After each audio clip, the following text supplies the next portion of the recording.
Good morning students. देखिए आज हम पंचम पाठ यानी कि पांचवा पाठ सुक्ति मौक्तिकम पढ़ेंगे। देखिए इस चैप्टर में संस्कृत साहित्य में नीति ग्रंथों की समृद्ध परंपरा है, यानी नीति साहित्य में नीति ग्रंथ की परंपरा चली आई है।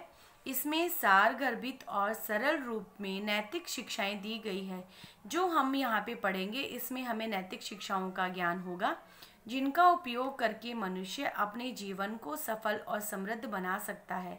यानी कि नैतिक शिक्षाएं जो मिलती हैं उनको अगर हम हमारे जीवन में प्रयोग करते हैं तो उससे हम अपने जीवन को सफल बना सकते हैं। ऐसे ही मनोहारी और बहुमूल्य सुभाषित यहाँ संकलित है, जिसमें सदाचरण की महत्ता, प्रिय वाणी की आवश्यकता, परोपकारी पुरुष का स्वभाव और गुणार्जन की प्रेरणा, मित्रता का स्वरूप और उत्तम पुरुष के संपर्क में होने वाली शोभा की प्रशंसा और सत्संगति की महिमा आदि विषयों का प्रतिपादन किया गया है।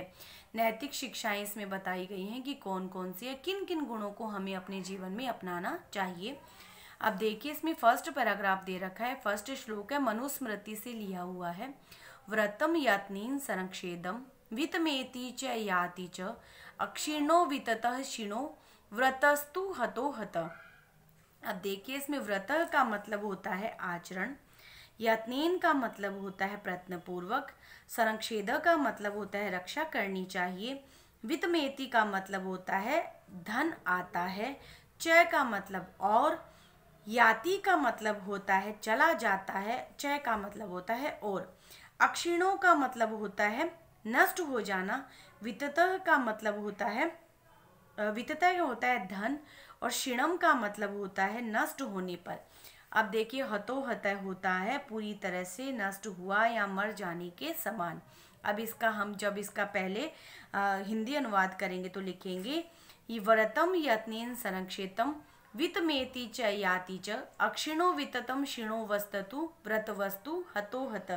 यानी कि मनुष्य का आचरण, हमेशा मनुष्य को आचरण की प्रयत्न पूर्वक रक्षा करनी चाहिए, क्योंकि धन का कभी भी आचरण नहीं करना चाहिए। क्योंकि धन तो आता है और चला जाता है। धन के नष्ट हो जाने पर कुछ भी नष्ट नहीं होता है, किंतु व्यक्ति के चरित्र का नष्ट हो जाने पर उसका सब कुछ नष्ट हो जाता है। यानी कि मनुष्य को हमेशा अपने आचरण का ध्यान रखना चाहिए, अपने आचरण की रक्षा करनी चाहिए, धन की रक्षा नहीं करनी चाहिए।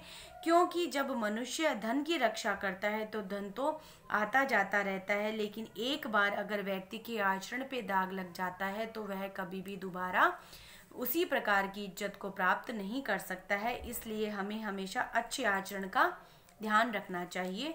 अब देखिए सेकंड पैराग्राफ है आपका, सेकंड श्लोक है जो विदुर नीति से लिया गया है।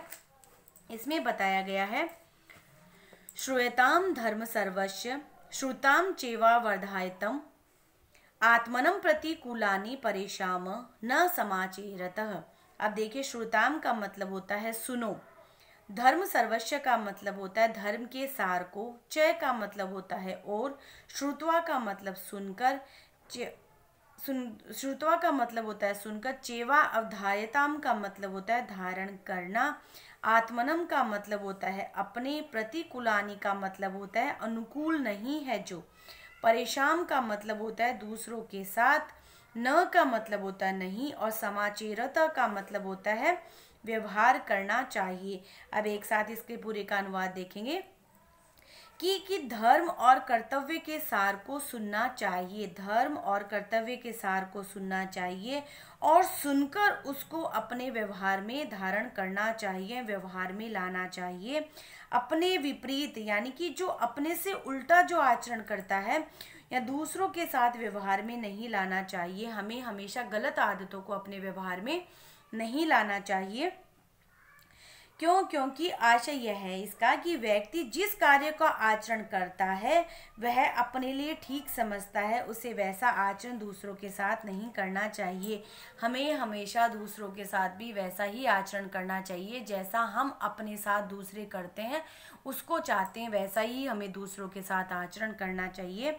मतलब यह है कि हमें हमेशा धर्म और कर्तव्य का सार सुनना चाहिए, सुनकर उसको धारण करना चाहिए। क्योंकि हम हम दूसरों के साथ भी वही व्यवहार करते हैं जो हम अपने साथ सुनना चाहते हैं। आपको ये दोनों का आपको भावार्थ अपनी नोटबुक में करना है। धन्यवाद।